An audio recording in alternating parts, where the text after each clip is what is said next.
America के Georgia राज्य की एक औद्योगिक साइट पर अचानक सायरन गूंजते हैं।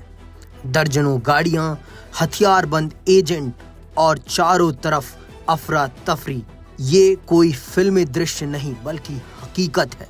होंडाई की बैटरी प्लांट साइट पर हुई इस रेड में लगभग 475 कर्मचारी हिरासत में लिए गए और उनमें से 300 दक्षिण कोरिया के नागरिक थे। लेकिन सवाल ये है, ये सिर्फ वीजा उल्लंघन का मामला है या फिर इसके पीछे अमेरिका की सख्त होती प्रवासन नीति और वैश्विक राजनीति की बड़ी तस्वीर छुपी है। अमेरिकी होमलैंड सिक्योरिटी विभाग ने इस छापेमारी को नाम दिया ऑपरेशन लो वोल्टेज।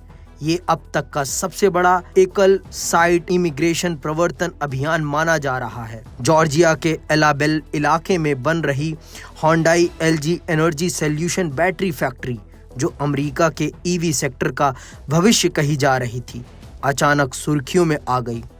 अधिकारियों के मुताबिक कई कर्मचारी वीजा की अवधि खत्म होने के बाद भी काम कर रहे थे और कुछ तो वीजा वाइवर प्रोग्राम के तहत आए थे, लेकिन अस्थायी काम की बजाय सीधे फैक्ट्री में लंबे समय तक जुड़ गए। गवाही देने वाले कर्मचारियों ने बताया कि सुबह सुबह एजेंटों ने गेट बंद कर दिए, किसी को बाहर जाने की इजाजत नहीं थी।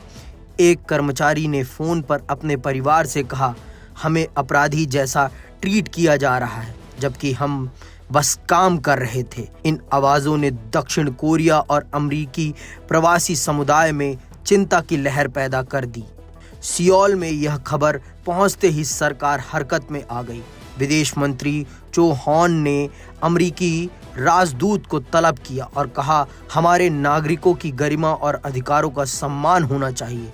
राष्ट्रपति ली आई मायोंग ने भी बयान जारी किया कि उनकी सरकार कानूनी, वित्तीय और दूतावासीय मदद मुहैया कराएगी। दक्षिण कोरिया अब एक उच्च स्तरीय प्रतिनिधिमंडल वॉशिंगटन भेज रहा है ताकि सीधे वार्ता कर सके। होंडाई मोटर कंपनी ने बयान दिया कि हिरासत में लिए गए लोग सीधे उनके कर्मचारी नहीं थे, बल्कि कॉन्ट्रैक्टर्स और सब सप्लायर से जुड़े थे। कंपनी ने कहा कि वो पूरी तरह जांच में सहयोग करेगी। एलजी एनर्जी सॉल्यूशन ने भी कहा कि वो सभी दस्तावेज और ठेकेदारों की जानकारी देने के लिए तैयार है, लेकिन बाजार की प्रतिक्रिया नकारात्मक रही। होंडाई के शेयर गिरे लगभग 0.7% और एलजीईएस के करीब 2% तक।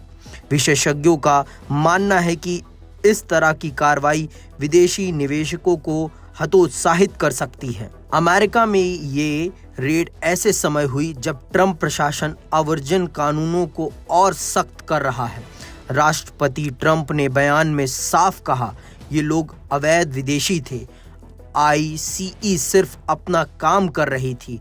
लेकिन आलोचक पूछते हैं, जब होंडाई जैसी कंपनी अरबों डॉलर का निवेश कर रही है और अमेरिकी ईवी उत्पादन को बढ़ावा दे रही है, तब ऐसे कदम क्या मेड इन अमेरिका के लक्ष्य को झटका नहीं देंगे? ये मामला सिर्फ एक प्रवासन विवाद नहीं, बल्कि कूटनीतिक पहेली बन गया है। अमेरिका चाहता है कि एशियाई सहयोगी उसके उद्योग में निवेश करें, लेकिन कानून की आड़ में यदि निवेशकों और कर्मचारियों को जोखिम महसूस होने लगे तो ये रिश्तों पर तनाव ला सकता है। दक्षिण कोरिया पहले से ही अमेरिका के लिए एक महत्वपूर्ण रक्षा और व्यापार साझेदार है। अब सवाल ये है कि ये घटना दोनों देशों के बीच विश्वास की डोर को कितना कमजोर करेगी। गिरफ्तार कर्मचारियों को इमिग्रेशन डिटेंशन सेंटर में रखा गया है। कुछ को कानूनी प्रक्रिया पूरी होने के बाद देश वापस भेजा जाएगा, जबकि कुछ को अदालत में पेशी का सामना करना होगा। उनके परिवारों के लिए ये झटका असहनीय है, खासकर उन लोगों के लिए जो अमेरिका में वर्षों से रह रहे थे। मानव अधिकार संगठन भी सवाल उठा रहे हैं कि इतनी बड़ी कार्रवाई में क्या सभी को गैर कानूनी करार देना न्याय संगत है? होंडाई की जॉर्जिया साइट पर हुई इस रेड ने कई सवाल खड़े कर दिए हैं।